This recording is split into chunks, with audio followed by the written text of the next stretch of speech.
Per cert que el dijous, el Dia Mundial de la Ràdio, vam tenir aquí representació d'Igualada Comerç, vam fer una mena de radiografia de quina era la situació actual del comerç a la ciutat, no només a la ciutat, jo crec que a la comarca també serviria per fer aquesta radiografia. D'alguna manera parlaven de fer conscienciació a les escoles del que suposa comprar en comerç de proximitat i el que suposa no comprar en aquest comerç de proximitat, no? Conscienciar les escoles que mes de febrer potser no és un mes per anar als supermercats a comprar meló, perquè el meló hi és. Ara pots anar a qualsevol superfície comercial, trobaràs meló que ve del Brasil, amb el que suposa de transportar tota aquesta mercaderia amb avió cap aquí. Després també vam parlar del tema Amazon, compres per internet.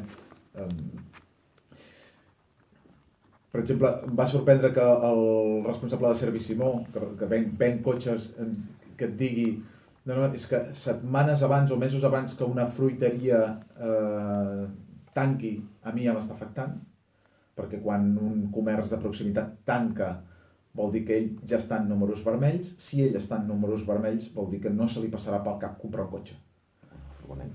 I això és un peix que es va mossegant la cua, no? De dir, jo venc cotxes, però que tanqui una fruiteria del centre, que tanqui una altra botiga, una merceria i tal, no m'afecta. Diu, això és absolutament fals. Diu, a mi m'està afectant no en el moment que tanca, sinó molts mesos abans que tanqui, quan ja està en números vermells. Quan aquella persona no es guanya la vida. Exacte. Per tant, en aquell moment a mi ja m'està afectant. I diu, i aquí s'ha de fer molta campanya a les escoles. De la mateixa manera que s'ensenya a reciclar i a reciclar bé, diu, també s'hauria d'ensenyar a comprar i quines conseqüències té el fet de no comprar en comerç de proximitat.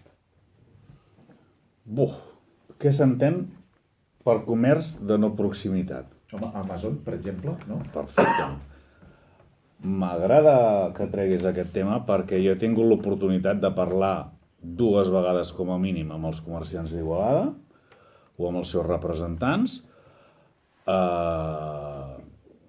Tradicionalment un enemic del petit comerç eren els grans establiments, no? I que cada vegada n'hi ha més.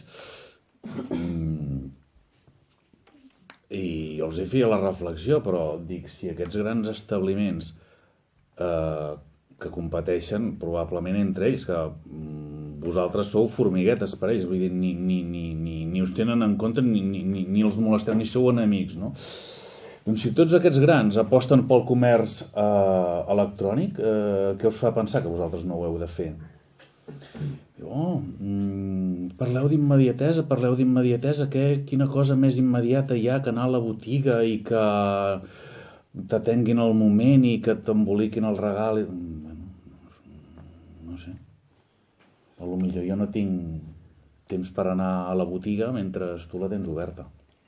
Potser jo arribo de treballar de no sé on a les tantes i he de fer les compres que l'Albert està descrivint perfectament el problema, que és el sistema capitalista. No tinc temps de res, estic tot el dia treballant, vaig de puto cul i em faciliten la vida i m'és igual d'on vingui el meló perquè jo el vull ara i el vull ràpid.